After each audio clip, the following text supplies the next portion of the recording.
ലോകത്തിലെ തന്നെ pharmacy of the world എന്നറിയപ്പെടുന്ന ഒരു രാജ്യമാണ് ഇന്ത്യ. ഇപ്പൊ നടക്കുന്ന ഇറാൻ അമേരിക്കൻ സംഘർഷം ഇന്ത്യയുടെ ഫാർമസിയെ എങ്ങനെ ബാധിക്കും, അല്ലെങ്കിൽ ഇന്ത്യയുടെ ആരോഗ്യ മേഖലയെ എങ്ങനെ ബാധിക്കും എന്ന തരത്തിലുള്ള ചർച്ചകളാണ് ഇപ്പോൾ സജീവമായിക്കൊണ്ടിരിക്കുന്നത്.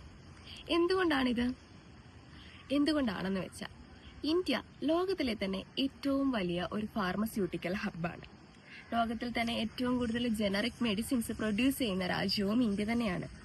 അതില് ഗ്ലോബലി പ്രൊഡ്യൂസ് ചെയ്യുന്ന വാക്സിൻസിന്റെ 50% ഇന്ത്യയിൽ നിന്ന് തന്നെയാണ് പ്രൊഡ്യൂസ് ചെയ്യപ്പെടുന്നത്. നമ്മുടെ അമേരിക്കയ്ക്ക് വേണ്ട 40% ജനറിക് മെഡിസിൻസും പ്രൊഡ്യൂസ് ചെയ്യുന്നത് അല്ലെങ്കിൽ സപ്ലൈ ചെയ്യുന്നത് ഇന്ത്യയാണ്.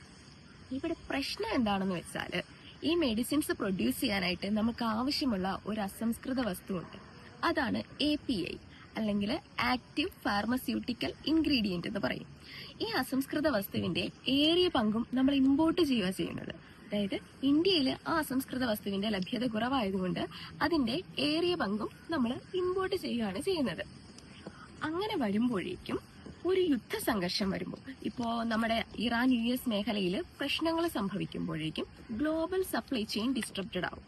ഗ്ലോബൽ സപ്ലൈ ചെയിനിൽ ഡിസ്ട്രപ്ഷൻ ഉണ്ടാകുമ്പോൾ ഇന്ത്യയുടെ ഫാർമ കാർഗോകളെയും അത് ബാധിക്കും. എയർ കാർഗോകളും തടസ്സപ്പെടും. അങ്ങനെ വരുമ്പോൾ അസംസ്കൃത വസ്തു ഇന്ത്യയിലേക്ക് എത്താൻ കഴിയാത്ത ഒരു സാഹചര്യം ഉണ്ടാവും. ഇവിടെ സപ്ലൈ ചെയിൻ ഡിസ്ട്രപ്റ്റഡ് ആവും. ക്യാൻസർ മെഡിസിൻസ് പോലെയുള്ള കോൾഡ് ചെയിൻ മെഡിസിൻസിന് ക്ഷാമം ഉണ്ടാവും. നിലവിലെ കണക്കുകൾ പ്രകാരം $4.35 ബില്യൺ API ആണ് ഇന്ത്യ ഇറക്കുമതി ചെയ്യുന്നത്.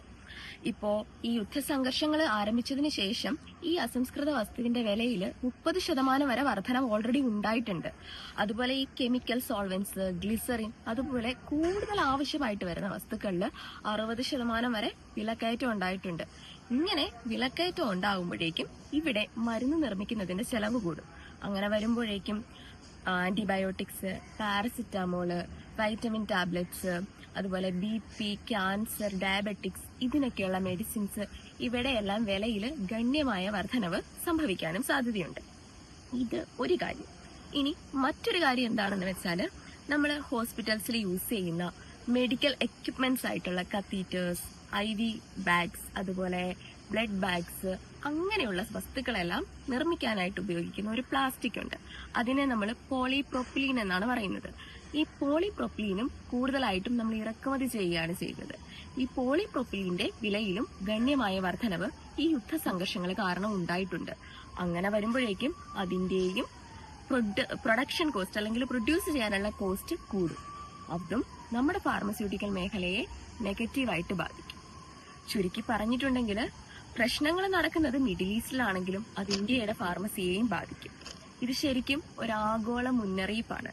ഇന്ത്യ അതിന്റെ ഫാർമസ്യൂട്ടിക്കൽ മേഖലയിൽ കുറച്ചുകൂടി സ്വയം പര്യാപ്തത കൈവരിക്കേണ്ടിയിരിക്കുന്നു എന്നതിന്റെ ഒരു ഓർമ്മപ്പെടുത്തലാണ്. പുതിയ ഇൻഫർമേഷനുമായി അടുത്ത വീഡിയോയിൽ കാണാം. Stay tuned.